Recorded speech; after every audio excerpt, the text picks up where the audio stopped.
Today is March 13th, 2025, and you have found the Living Youth Podcast.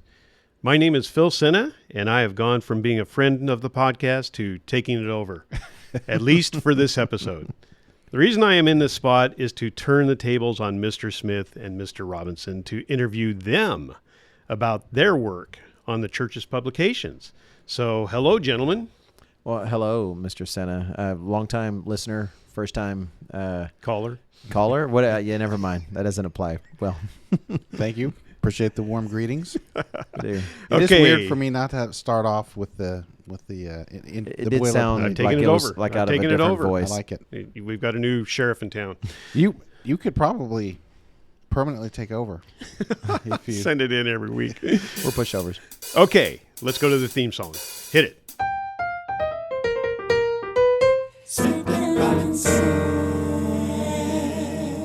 Thank you, Mr. and Mrs. Boyer.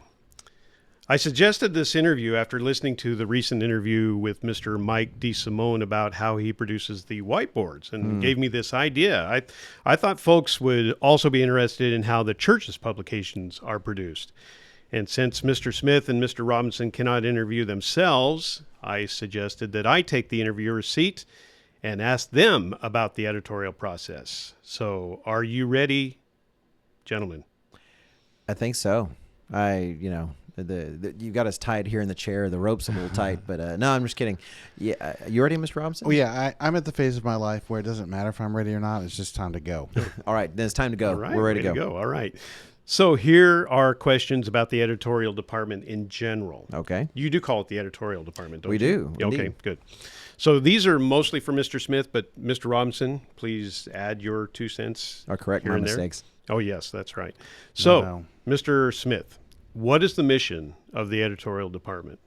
Wow, that's a large question. Did we ever do the our Mission statement? Yeah, our mission statement. Well, we have the 7 C's that I use to talk to That's the good. living education students when we're asked to visit with them. However, I want to reserve that for the living education presentations. I think it's nice for them to have something kind of special and focused. I will say sometimes I jokingly think our mission is to make sure that the presiding evangelist, Mr. Gerald Weston, is never ashamed of what we publish. So sometimes it boils down to that. However, that's not the case. Rather, the church is here, 1, to preach the gospel of the kingdom of God to the world, and 2, to feed the flock.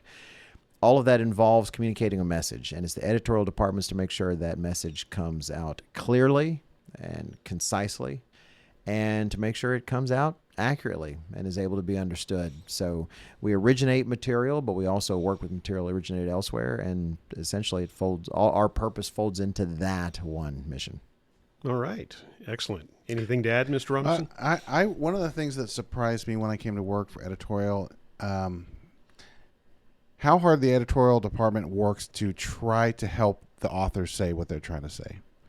Because, they may be you see this in speaking as well. Something's really quite clear in your mind, but then when it actually comes out in writing, it's not as clear to the audience.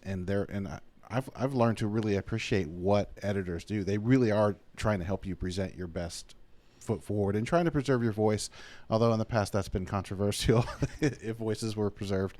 But a lot of effort goes into trying to help the author say what they're trying to say. Yeah, that's really, I wouldn't have thought of that if you're trying to look at a high level, 30,000 foot level, what is your mission? But really, that is the case, because look at everything we've written. We have contributors like you. Actually, Mr. Robinson has something coming up in the LCM. We have others, and a lot of times we're trying to bring out the best of that person. We all could use an editor. How many times in real life do I wish someone could come by and change what I said into a little bit better version of what I said? And so that is a whole lot of what we do, is trying to make sure that that our best foot forward is what's going across. And it doesn't happen all the time, but when someone reads their own article or a booklet they've written, and they can't tell where you've edited it, but they just feel, oh, wow, this looks really good. I'm actually experiencing that right now. I'm going through the evolution booklet again that I wrote, and I might be an editorial, but I need editors too. So I'm going through the evolution booklet as I'm working through a class I'm doing for the online LE program. And there's times I was like, I'll admit, I really like how that was said. Yay for me. Look at that. But I thought, I think that might have been Thomas helping me out there. I'm not really sure, but you just know it's not just you. It feels like you, and yet it's like you on your best day. And so that's how we try to help bring out the best authors. I appreciate the point. I'm going to ask you more specific questions about workflow and all that later, Okay, because I think that's good. very interesting. But second question: what publications does the editorial department produce? What all do you do here? Oh wow. Well, it's funny. You can answer it kind of quickly and keep it small, but that can be misleading. Primarily, the flagship magazine, Tomorrow's World magazine, is a major focus of ours, and of course, the Living Church News for the church, and that kind of both parts of that mission in terms of taking the gospel to the world, but then also feeding the flock are encapsulated in both of those items. But those would be the recurring publications. But even then, there's different language versions of that. So Mr. Robinson tailors the Tomorrow's World in different kinds of ways for Canada and for others. Then there's translations of those fully into different languages that we're involved with. Mr. Robinson managing the French editorial team, for instance, and working with that. And then you have those things that are publications but are not, say, regular. So every booklet that we produce, DVDs that we have, we work in terms of planning those and deciding what those are. So it's those would be the main things that most people would see. But there's involved editing and some other things. We support church administration and some things they put out. Ministerial bulletin, we have, Mr. McNair will send me a copy of that and we'll take a look. The online publications like the News and Prophecy comes through and we work with that. So some things, even that don't originate out of the department, Mr. Weston still has passed through the editorial department to make sure to take that look for clarity, but even doctrinal. It's not that, say, it's not like we have authors who send in, say, a whole bunch of heresy and we turn it, into wonderful non-heresy. But how many times have I said something even in a sermon that I just knew exactly what I was saying, and some church member comes up and says, well, were you really saying we should all put a Christmas tree in our house? It's like, well, no, I'm not saying that. And so sometimes we do need people to look for that as well. So, and really kind of, Mr. Weston summarized it really well once. If it's content that is significant, it's content that really bears, not just an announcement, we need to let people to know what day the family weekend is, but if it's content of some significance, he really does try to ask editorial to look at a lot of that. What you brought up there, I didn't even think about this, but I didn't know that you worked with other languages from this office. Is that something that you do with a lot of the different languages? It depends on what lit item we're talking about and which language it is, because they vary in how much support they have. Right. The Spanish, for example, have one of the larger departments, and they manage a lot of their own stuff. I do help with new booklet layouts for them, but they've also done a lot of their own layout. Like the Tomorrow's World magazine in Spanish they handle all of it. Well, I just give them a few images. French, for example, when I'm finished with it, I export the native file and all the graphics that I built the magazine in, and I send them to VG Lardet I was going to say in France. He actually lives in England. Frenchman in England. I don't know what this world has come to, but he's very good at it, and he just takes the template and what we've done and translates it, and he's a very good translator and does the layout. And then after that, who else does the magazine? We do Afrikaans does some level of layout for the TW magazine, but everything else. Oh no, same thing for the LCN. So in Spanish it's Buenos Nuevas, and in the French I forget what they call it, but they have their own. And it even looks a little bit different. But I support all the. So for example, how many new booklets have we done, Mr. Smith, in the last 3 years? I think we've done at least 5, maybe 4. In the last 3 years, I would say maybe 4. Maybe 4. Maybe because we've had at least a couple of DVDs, I think. So.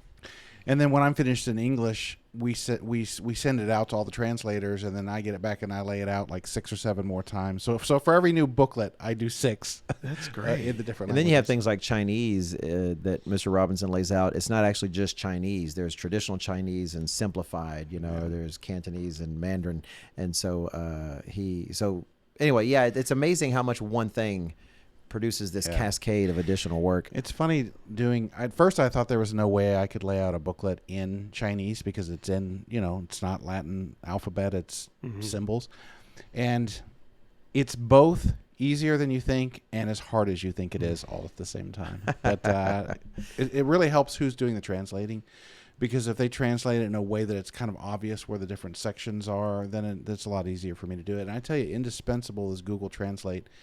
And so if I'm not sure what something says, or is this the new section or whatever, Google Translate, I don't need it to be perfect. I just need to know it. And then it matches up with the English booklet, and then I can lay it out. And it gets reviewed by native Yeah. language Yep. speakers, Yep. but it helps him in the kind of intermediate work. Who do we have as a proofreader in We have a couple Chinese? working out of Canada. right? Mabel Lim in Canada does the review. Oh, okay. There's another gentleman, Peter Lim, not related, who's in Australia, and he does the original translation. And then she kind of once I do the layout, she takes it from there and reviews it and helps us Works get with that. final product. So that already is very fascinating, because it just shows how much you interact with all the other parts of the world, with the offices and all of that. So it's more than just what we see here in the U.S. Right. It's kind of easy to think that we just focus on, say, English language things, but no, it's a bit of nursing, real privilege too.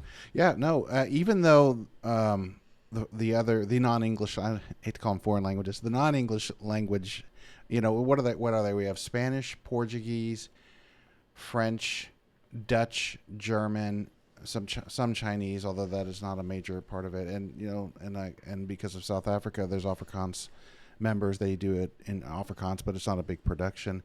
And they do a lot of the work themselves, but we do offer a fair amount of support so that they can do it. Yeah, and the support really varies international department by international department, because some need more support, some need less support, and we just all work together to make sure it's a solid work in each language. That's great. That is awesome. Who works for the department, and what do they do? Wow, that's a good question. We always like to talk about our people. Of course, me and Mr. Robinson do. So I serve as the executive editor. Mr. Robinson works as the managing editor, and which involves also a lot of the behind-the-scenes stuff that nobody ever sees, but say working with the mail processing department, working with our inventory management system to try to make sure things are even going out on time, and a lot of that kind of research, working with vendors and such. But anyway, Mr. Robinson does a ton of that, not to mention on the side, and also coordinating the actual visual graphics and maintaining and being responsible for the look and feel of our publications. But we can go on and on about everybody. Let's see, looking down the hall even, let's see, out here the hall here from your office, you would see around the corner Mr. William Williams. Mr. William works as a copy editor, focuses in a large way on making sure commentaries are regular and working with those authors. And now, because we've transitioned and taken some content-related material from IT, I'll start to get a bit fuzzier, but also works on loading, say, the Tomorrow's World magazine, the actual things, getting them online. Works with the marketing department, our digital media and marketing department under Mr. DeSimone.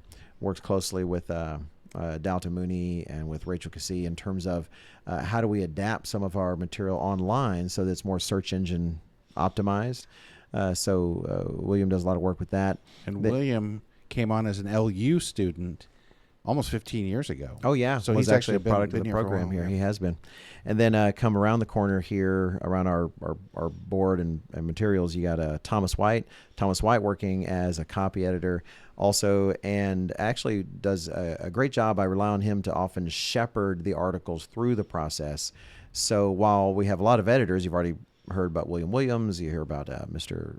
We'll get to Mrs. Gwen here in a moment, but works to kind of keep that organized, and has actually been working with Mr. Robinson to revise a lot of our processes for both the Tomorrow's World magazine and the Living Church News.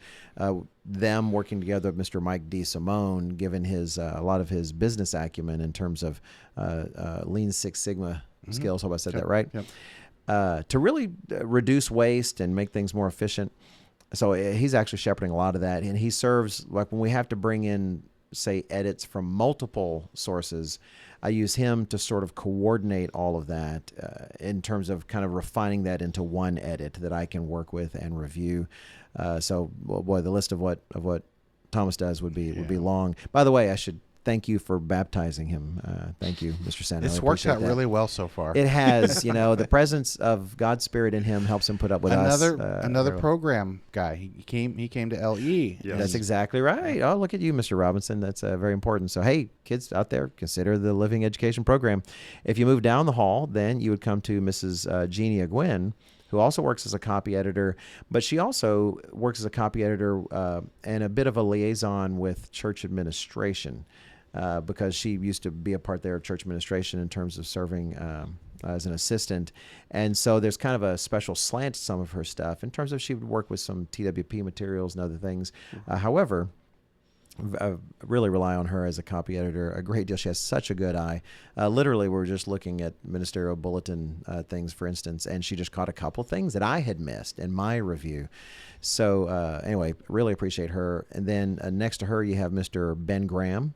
Mr. Ben Graham is our graphics artist, which might just sound like he just sits around drawing pictures all day, but actually he helps with cover design. He works under Mr. Robinson.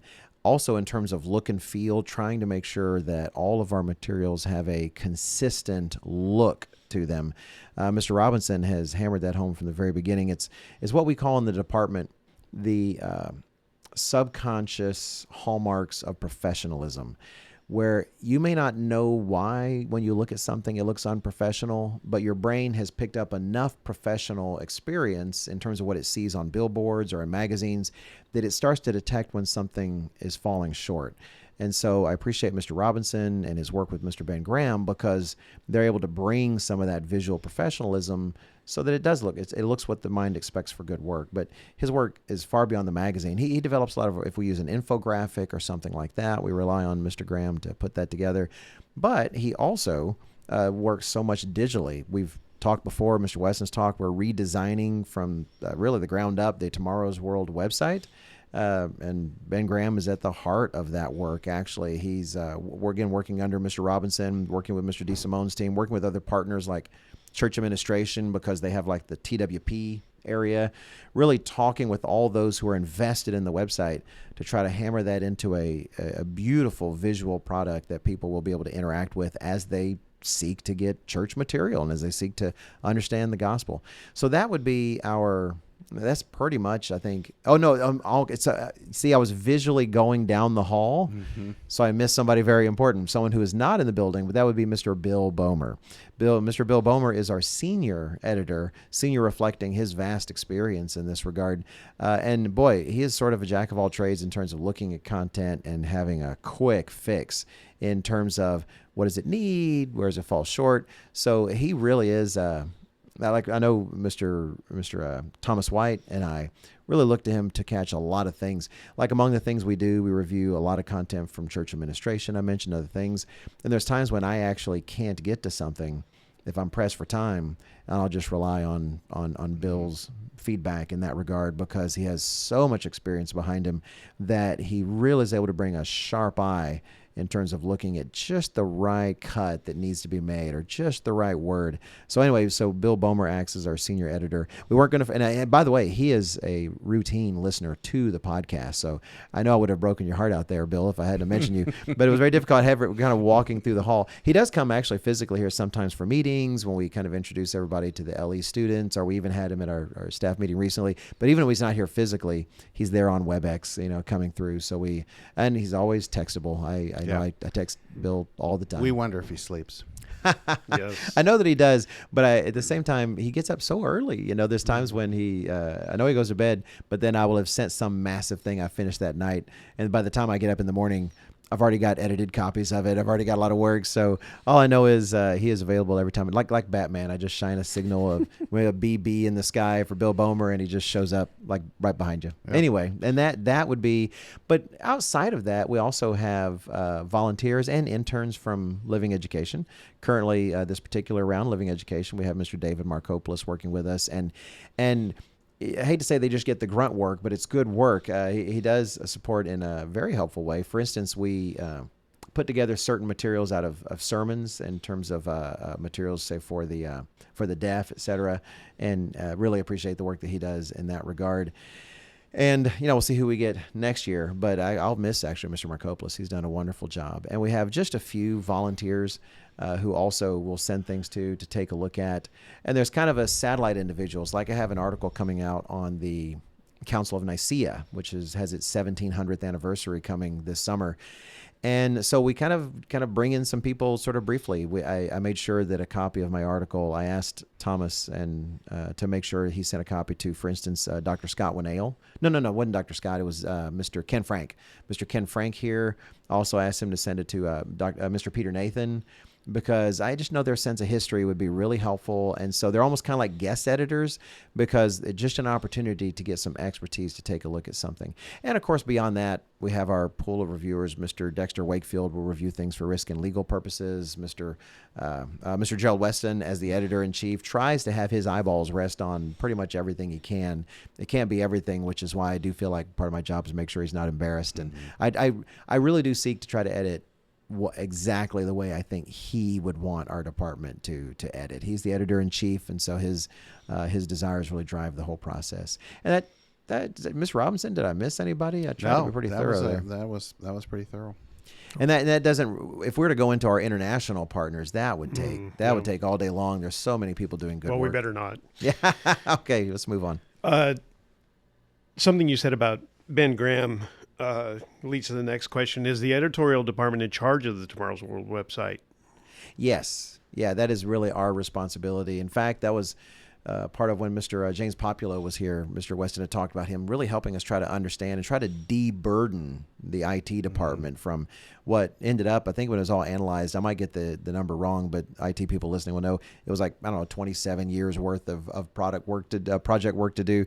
And in terms of looking at all that, that was actually one of the conclusions, is that the editorial department, that's really, so as a result, that's kind of our responsibility. Right. So now, adapting the website is a big priority that takes a lot of our time. I mean, the way Dr. Meredith, restarted the work at the table in his house, when the growth gets going again, it's very organic, and it's not as clean as you'd like, and there starts to become overlapping things, and there's actually already natural overlap between departments. And so it was nice to have Mr. Populo kind of really go through systematically and figure out, well, what's the best match? He found a lot of IT's workload was things that really other departments should be doing. And so anyway, to try to de-burden them. They were loading articles for the LCN magazine, but at the same time, at the level of work that was done, Thomas and William here were easily trained to be able to do that. And now that's one more thing they don't have to worry about. And to say in terms of who kind of owns something, it's really oversimplistic. Like the magazine, we own the magazine, but wow, we are so dependent on, say, MPD downstairs, even our printers, offsite to a certain extent. MPD means? Oh, sorry. Thank you very much. Look at you being a very good representative of our listeners. The mail processing department. And so there's like TWPs. We own that process. Working in that case, actually, church administration really makes those calls. We're their chief support in designing them and such. But even then, you've got to keep in mind your downstream people that work. So, like for the website, while editorial, it might be editorial's main responsibility as the purveyor and communicator of our materials. Really, you've got Mr. DeSimone in digital media. They are heavily invested in the website. It matters so much to them because the quality of the website makes it either possible or impossible for them to do anything they do. So we will defer to them on a lot of choices because they have expertise that we don't have. We need them. And then you look at the IT department in general, nothing's going to function unless they know how to work with it and what to do. So it's like you might own your car, but man, you rely on some of those experts to get under the hood and to fix those things. So yeah, it's a very collaborative effort, very much a team effort. So in the end, editorial is sort of the chief stakeholder in terms of the website, but at the same time, everything really is a team effort. I think the way I think of it is like, and any kind of oversight role, it's a responsibility. Like it's our responsibility to shepherd the magazine through its various parts, and that extends to web and print and different areas. But we have to rely on our partners, whether here in house or, like, as you mentioned, the print the printer. And a couple times the printer has really helped us out. There was one time in particular where we were just off on the schedule, and they bent over backwards to help us get it, because there's actually a pretty critical drop dead date for getting it into the mail that's got to happen. It only happens once a week. It's one of the ways we keep the cost down, is this co-mailing thing we do.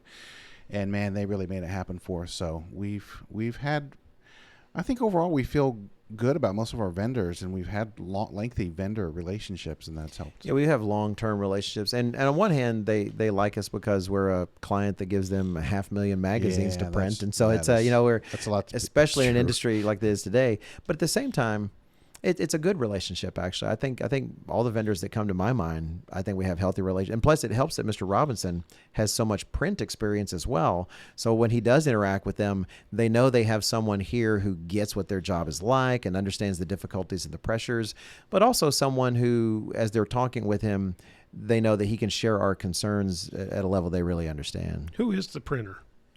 What a great question.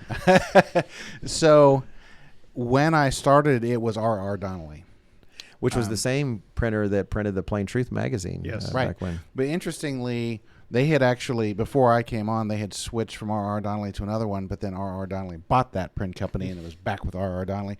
And in the last 10 years, they've changed or been acquired about 4 or 5 times.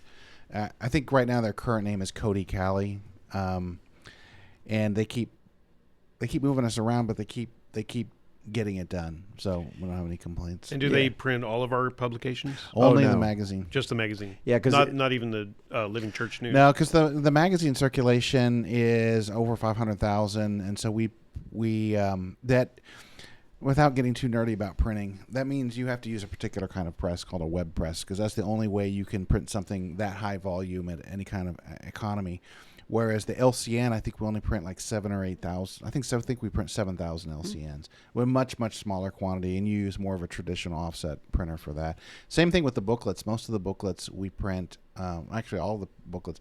So the LCN and the booklets all get printed with a printer in South Carolina, in Charleston, that we use. Okay. Yeah, if you did decide you wanted to get nerdy about printing, Mr. Robinson is your guy. He really can. No, I had nerdy questions in here, so because I have a publishing background too. So. Yeah, that's right. That's right.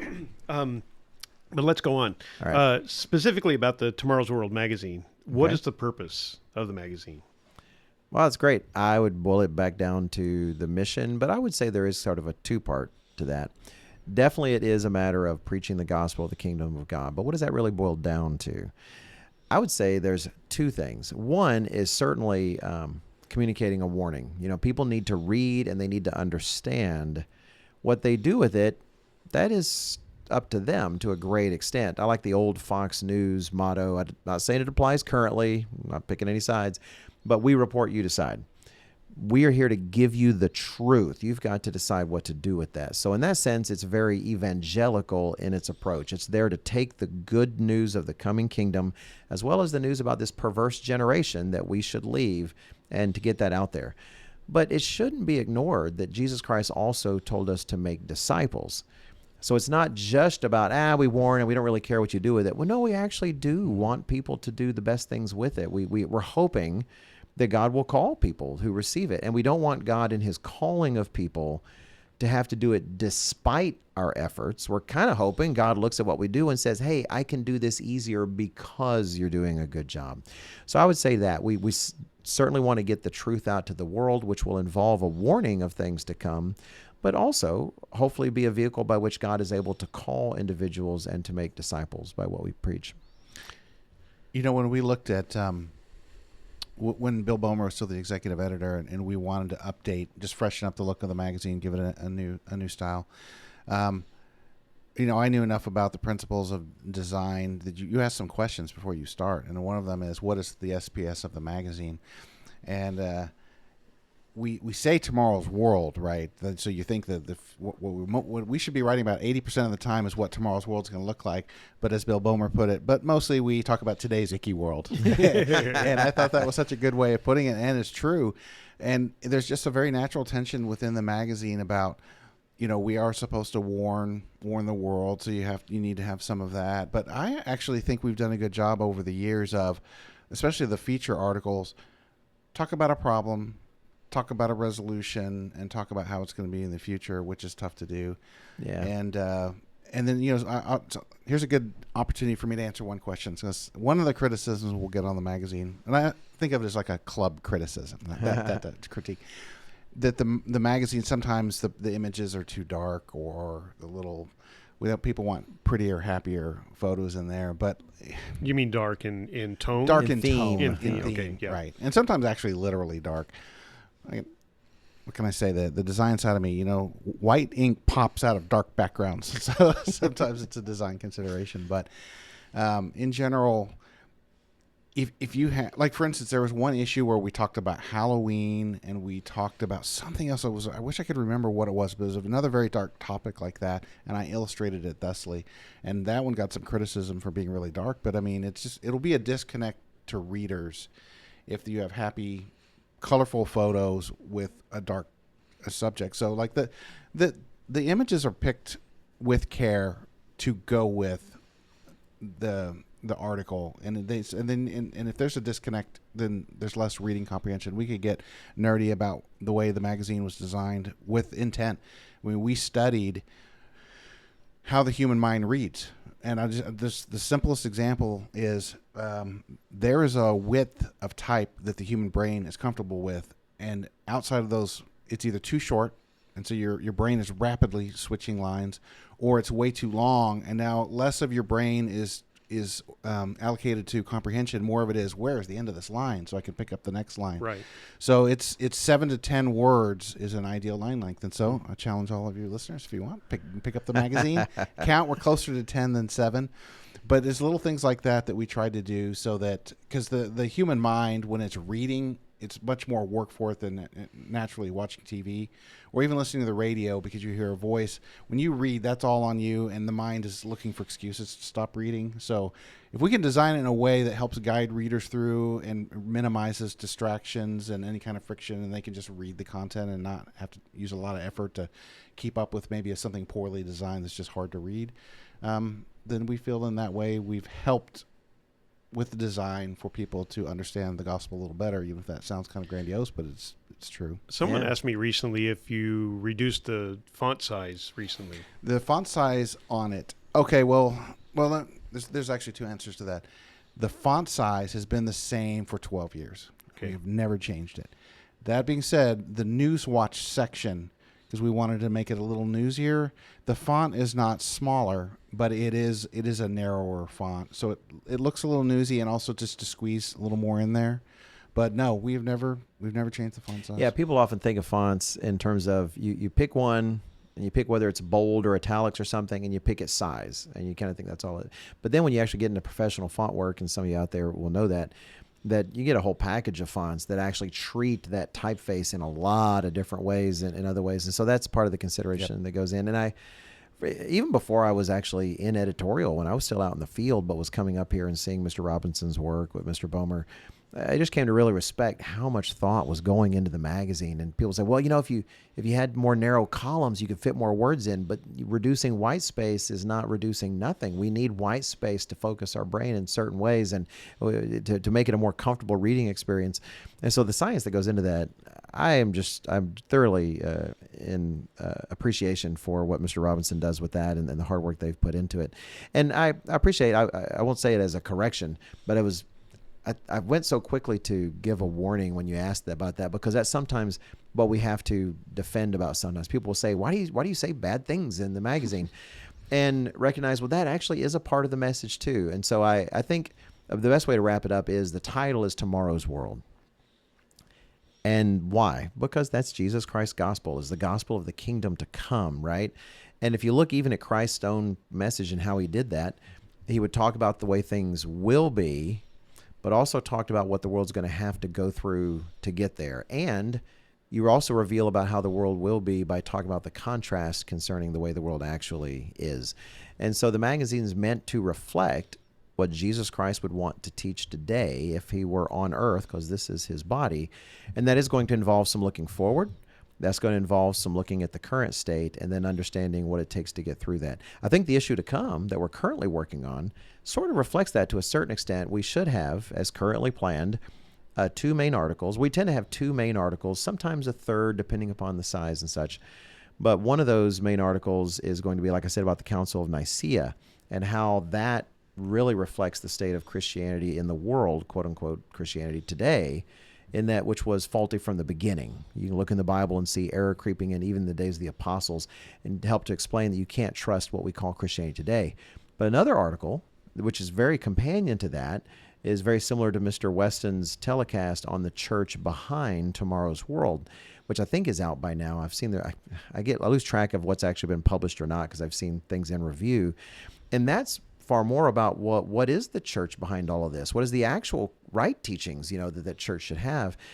And so I think both of those together kind of picture what we try to do with the magazine. One more thing I should mention based on what Mr. Robinson said. All the mechanics goes into it. It's also about the ink on the paper, that sometimes something looks smaller, but it really is a matter of the printing. And that's one thing we've done recently because it is a huge magazine production, 500,000 magazines.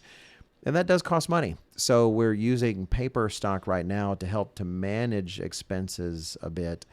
And sometimes that makes a difference. Someone thinks, why don't you print it differently? It's like, well, you're asking for a change that might be hundreds of thousands of dollars if we were to pick a different let's just say stock. It's a very economical sheet that we're using right now. Right. And we'll go through stages. A few years from now, that might even be different. But we're addressing economic realities as they show up. My information is dated, and I may not have exactly the right recollection, but like if I'm gonna so to print the magazine, I don't know what the latest figures are, but I think it's in the neighborhood of $100,000 to print it, and of that, like 60,000 of it is paper, only paper. And so, in fact, they will not. A lot of printers won't even buy paper until you've actually approved your job to print because it's such a huge factor of it. So the single biggest impact on the cost of the magazine, other than postage, is paper. And postage itself is huge. And the weight of your paper then makes a difference. Yep. I mean, you think, this is only slightly thinner, but slightly thinner times several 100,000 copies, now you're actually making a real difference. And Mr. Jerry Ruddleston here in accounting does not mind ever bringing up the cost of postage whenever he feels it would be helpful to discuss it. It hasn't happened in a while, but occasionally I would run into him in the hallway, and he'd say, "Hey, the cost went down." No context. What are we talking about? It's like he'd figured out the cost per unit on something, and it had gone down a little bit. So I take credit for it, whether I did anything or not. I mean, if he's going to say that it's cheaper, then you're welcome. we did it. Yeah. Well, this is part of why I wanted to have this discussion, is so that people are aware of the choices that have to be made for something as simple. Well, it seems simple to the reader, or it seems like it's no big deal, but there are costs involved in all of these choices. So we're very acutely aware of the fact that it's God's money and that He expects it to be spent really well. If Elon Musk and Doge cut us a check for $100 million just from savings that they found, we would print on nicer paper. But for now, we have to be thrifty. And it's easy to go, it's worth it to spend a little more. But then what other part of the efforts God is doing in the world does that come from? Right. So it's all a difficult choice. Mr. Smith, how do you decide the content of each issue? Wow, that's a really good question. It's sort of a mixture of, one, what is planned in advance, but also to a certain extent, people might be moved to make submissions. So it's sort of a mixture. Like now with our current process that we're working through and which Thomas White manages, we do try to look ahead. Like I know what month is this, March? We're already planning the July, August issue, and even the September, October. We're already sort of looking ahead in that regard. So part of it is determined by the season. There's meet and do season, and especially for the Living Church News, that's really driven by the holy days in a large sense. But even for the Tomorrow's World magazine, we try to be mindful of those things. We try to be mindful of that content. If I may briefly mention, sure. Our entire LCN schedule is driven by the feast. I mean, by the holy days. Right. Like we calculated what was the furthest place that the last place the LCN got to, which was in Australia. Probably not a surprise.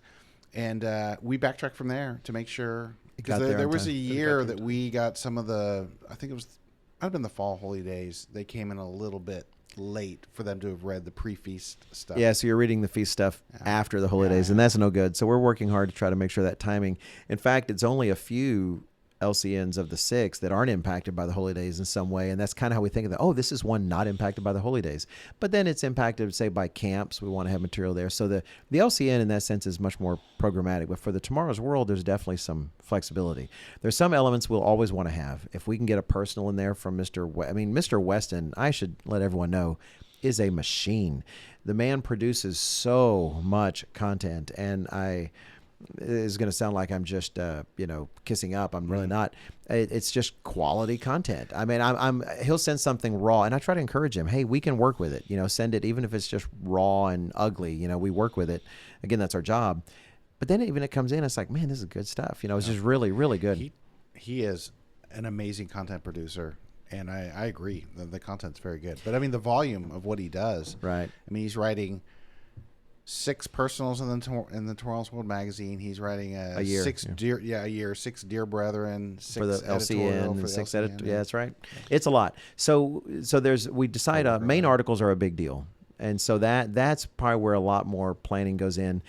And it's also a matter of balancing.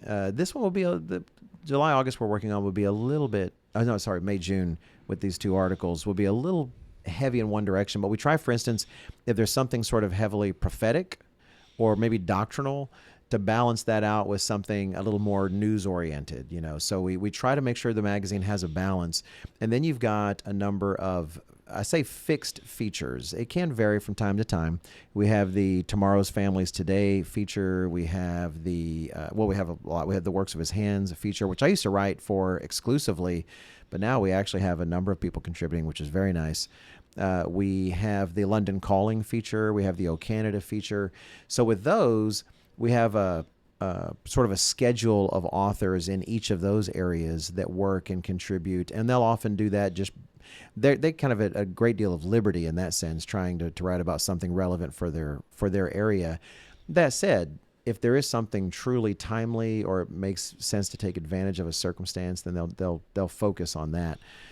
So that's really how the Tomorrow's World mainly focuses on trying to plan, I would say, the main articles, and then commentaries. There's one-page commentaries that we'll include here and there. Of course, we have the Q&A, and that often is timed for whether it's relevance of particular circumstances or, again, to try to balance out the magazine and try to make the magazine a bit of a full experience for someone who gets it. But it involves some looking ahead, but then someone just sends something. They're just moved to write something like the way our schedule is now. I can't remember what the specific example was. Well, like when things went down in Israel on October 7th, there we are, the last great day. We were trying to reach, it wasn't actually right after the last great day, trying to reach out to the printer to see if we could stop the printing, because this was, if we didn't, we weren't going to be able to publish on this till January. Well, it just wasn't possible. There was no way to stop the We printer. were a couple of days late. Yeah, and we're not going to throw multiple hundreds of thousands of magazines in the fire, and that's good actually, because it did give time for the dust to settle a bit and to say something. But yet we already had an article planned for that issue.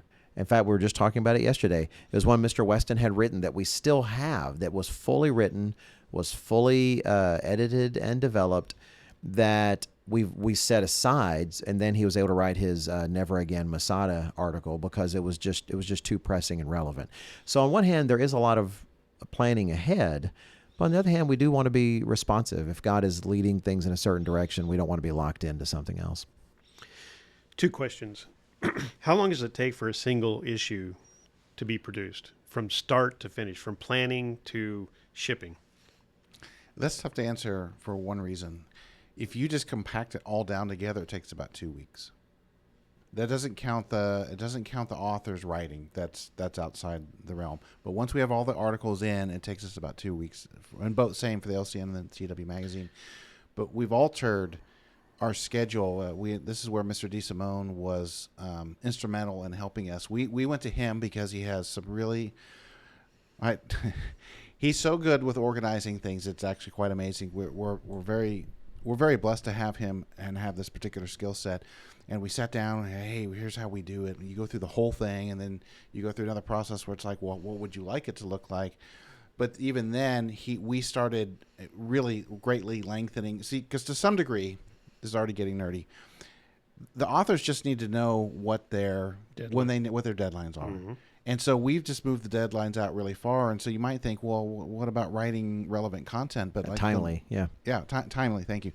The more we analyzed it, the more we realized, well, a Passover article is not going to change much. It doesn't need to be,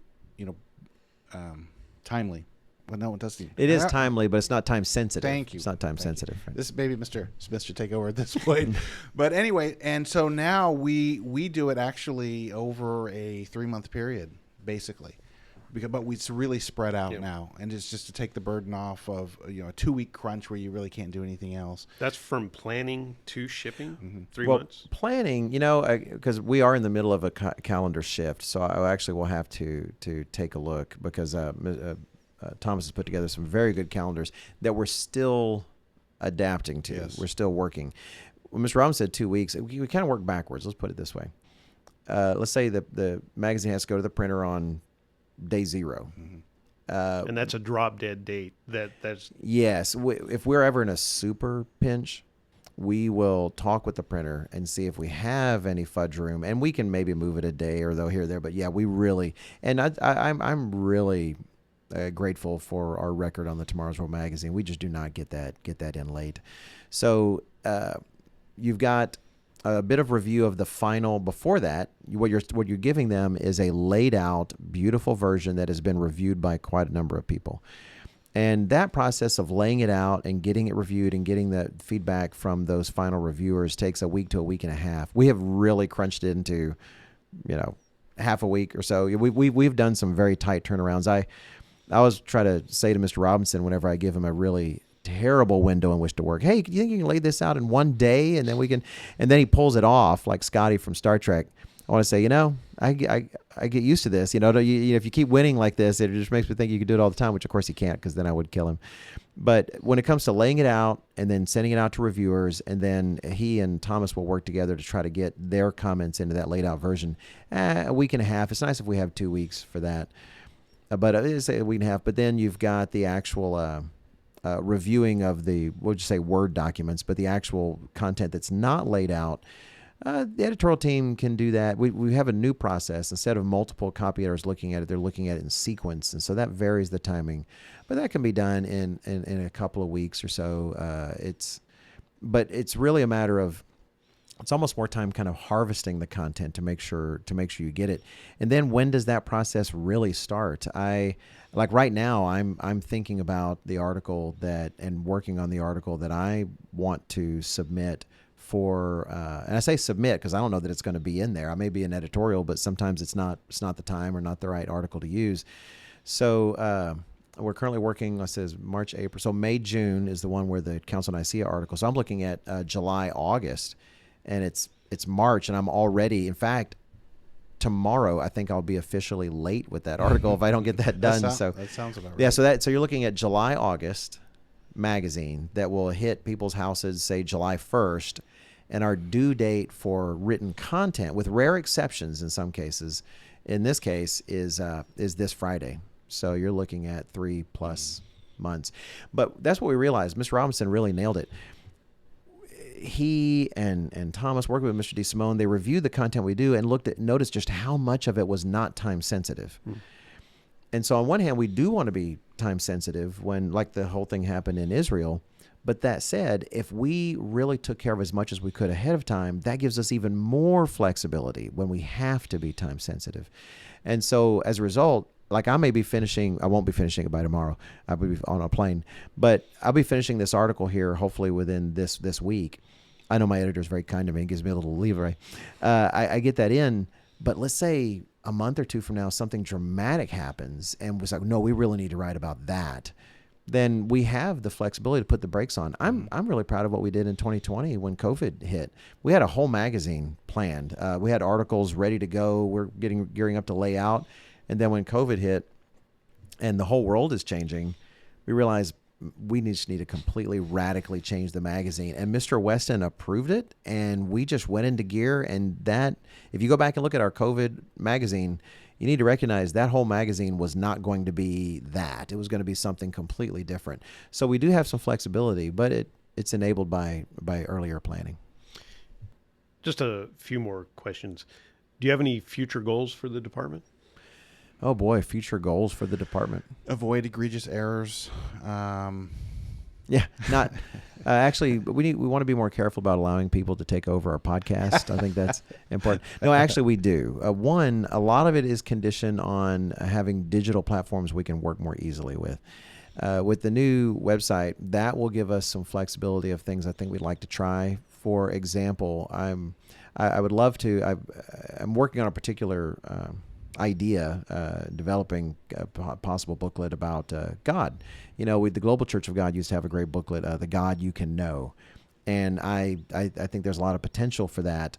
But I've also thought as well, there'd be things that we really wouldn't want to put in the printed booklet, but would be great online, like hard questions about God that you could, well, with the new website, we'll be able to have that as additional material. Same thing with the evolution booklet. There's a lot more that could be said. And way back when we published that, even Mr. Weston said, we should make like an additional set of content that's available only online. So we'd like to be able to do that. We'd like to be able to do more with infographics. Honestly, we have, I think, some great ideas and great potential, and the council's talked about it. It's we've discussed what to do in terms of a Bible study course, not just the current Bible study course, but what could we do Bible study course-wise for all these young individuals now that all the papers are saying they're going out there and buying Bibles. They see the world falling apart and getting weird, and they're getting serious. We got some great ideas for that, but a lot of that is going to rely on having the space to create more digitally. So we have some plans and ideas, but a lot of that is going to be increasing our work in the digital realm. And we are looking at, well, however this actually manifests itself yet remains to be seen. But Mr. DeSimone has wanted for a while to add to the Tomorrow's World brand of podcast. So that's one thing we're looking at in the future. You've mentioned that. Oh, yeah, we've mentioned that here to our listeners. In fact, I don't know if you heard the one. Well, you probably listen to every single podcast slavishly, Mr. Sena. But, yeah, I put out that sign up like, hey, if you want to give us feedback, we can learn from, and then I end up having to take it all down and take it apart because you got to do it with all the right privacy things in place. So we haven't posted that yet, dear listeners, but we will post that again. And if you did sign up last time, please do sign up again. I do want you to do that.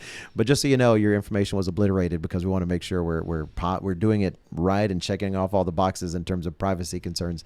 So we'll put that up again. But yeah, that's something Mr. Weston really is interested in possibly, and Mr. DeSimone certainly. He's been asking for it for a long time, that we take this podcast and make it something forward looking. So I would say not only digital, but certain different media efforts for sure. So this question is for both of you, and it's personal. Oh, dear. And you can each answer in turn. Starting with Mr. Robinson. What do you like most about working for editorial?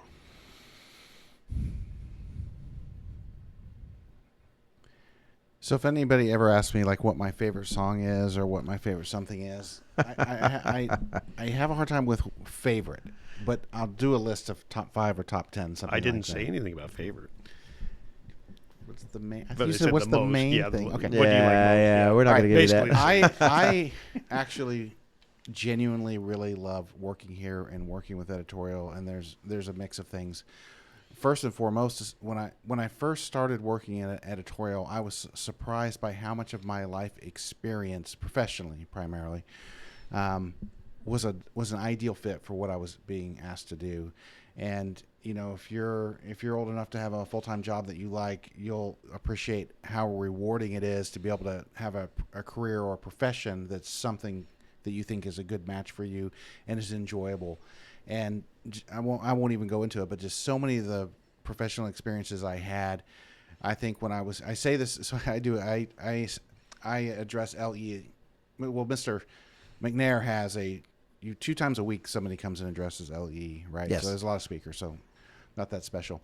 But I talk about what it means to be the managing editor, and part of what I say is, man, I feel like in the first 6 weeks at headquarters, I used every single piece of experience, everything I had learned out pre-headquarters.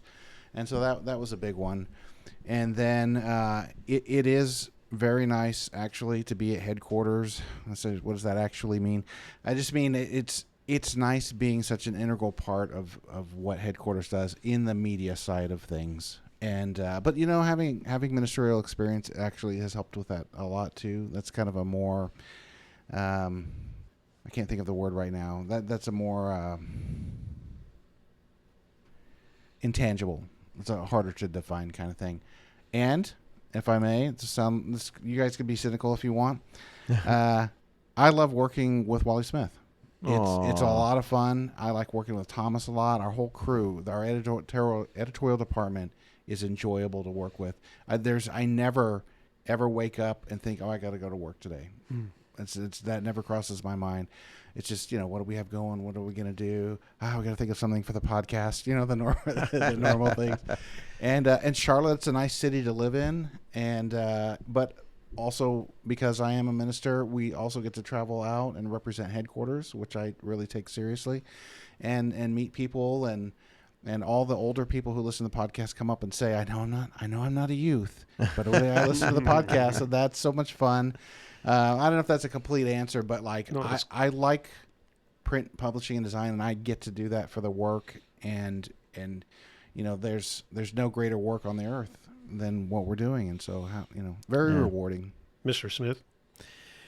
Wow. Well, if I don't say I enjoy working with Mr. Robinson, I'm going to look like a real heel. But actually, I will build on that first, which is that it really is a privilege to get to work with the people that I do. And it goes in both directions. Knowing that I get to come here and work so intimately and frequently with Mr. Robinson and all the people here, Bill Bomer, William Williams, Thomas White, Mrs. Ogwin, Ben Graham. It's a real dream. When I send emails, I always try to call them team because I feel more than anything I've done other place I've worked, I really do feel like I'm part of a team. But then also that goes the other direction as well. Mr. Weston, in terms of editorial responsibilities, and then those who may not be directly over me, but are still a part of that group that you have to work with to look at things. Working with Mr. Wakefield, working with Dr. Winnell, working with Rod McNair. It's just such a privilege to work on a team that even when there's different ideas, all those ideas, whether they're, again, in disagreement or not, they're all still focused on the right thing. Preach the truth, serve the world with a message that the world needs, serve God by giving that message to the world, and serve the brethren. So there's that. The people that I get to work with in this regard, clearly Spirit-led individuals, it's a privilege. I've worked in public school teaching. I've worked in the corporate world. And as much as I loved all those people I worked with, it's not the same as getting to do this. And I am very grateful. But also, in terms of just the work itself, when I'm thanking God for what I get to do, Mr. Robinson put it really well. It's very similar to what I could thank him for that I got to do in the field in this regard. And it definitely applies here. These are the most beautiful and astonishing and vital truths that we could ever talk about. And the opportunity that I think it's I'll probably get the citation wrong, 1 Corinthians 14:8. If I get it wrong, someone can let me know. But Paul warns us all that if the trumpet makes an uncertain sound, then who's going to prepare for battle? And so that opportunity to take the message that Christ has given the church to give to the entire world about the beautiful world to come, about what we're going to have to go through to get there, and about the sins we have that make that necessary. The idea that I privileged to be able to have any kind of role at all in trying to shape that in the most profitable and clearest way. As much as I love math and talking about math and doing math, I give that up any day to get to do this. It's a joy and a privilege. Well, I want to thank both of you for being the guinea pigs this time and allowing me to take over the podcast for this, because I think it is very profitable for people to hear this aspect of the work. And so thank you very much, gentlemen. And next week you can have it back. Well, thank you, and thank you for having us on, Mr. Sena.